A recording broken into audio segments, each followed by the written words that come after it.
आज के इस वीडियो में मैं आपसे 3 सवाल करने वाला हूं। अगर इन 3 सवाल के जवाब आपके पास है तो समझ जाना सक्सेस आपको जल्द मिलने वाली है। अगर आप एक स्टूडेंट हो, कॉम्पिटिटिव एग्जाम की तैयारी कर रहे हो, जॉब सर्च कर रहे हो या खुद का स्टार्टअप शुरू करने के बारे में सोच रहे हो तो रुको, पहले अपने आप से इन 3 सवालों के जवाब पूछो। ये ऐसे सवाल हैं जिनका जवाब आपके अलावा कोई नहीं दे सकता, यहाँ तक कि भगवान भी नहीं।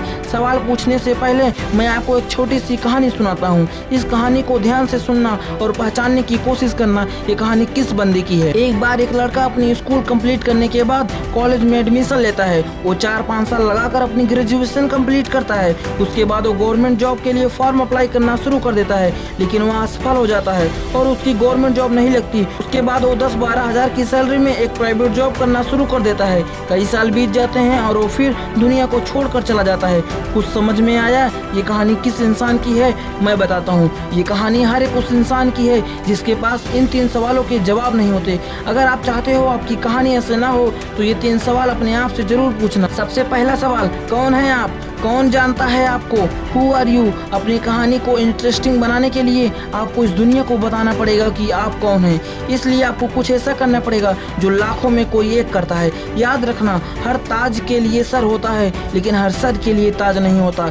उस ताज के लिए पहले आपको राजा की तरह बनना पड़ेगा। संसार राजा को जानती है, प्रजा को नहीं। राजा की तरह जीवन जीने के लिए, एक पहचान बनाने के लिए और एक अपनी कहानी बनाने के लिए आपको दूसरे सवाल का जवाब खुद पूछना पड़ेगा। आप क्या बनना चाहते हैं? आपकी सबसे बड़ी प्रॉब्लम पता है क्या है?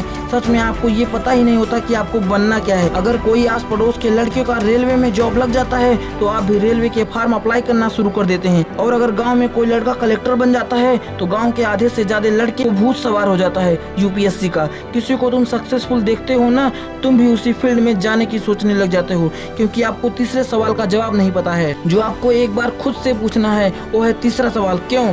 तुम कुछ बनना चाहते हो तो क्यों? अपने आप से पूछना, क्यों बनना चाहते हो? अगर तुम डॉक्टर बनना चाहते हो तो क्यों बनना चाहते हो? इसलिए नहीं कि पड़ोसी डॉक्टर बन गए तो मैं भी डॉक्टर बन जाऊंगा। जब सचिन तेंदुलकर ने क्रिकेट की दुनिया में एंट्री ली थी उसके पहले लता मंगेशकर की आवाज़ हिंदुस्तान में गूंजने लगी थी। अगर उस समय सचिन तेंदुलकर ये सोचते कि मैं भी सिंगर बन जाता हूँ तो सोचो आज वो कहाँ होते। एक बार पूछो अपने आप से, इम्पोर्टेंट ये नहीं है कि तुम बनना चाहते हो, इम्पोर्टेंट ये है कि तुम बनना क्या चाहते हो, क्यों बनना चाहते हो। उस एक वजह को ढूंढो।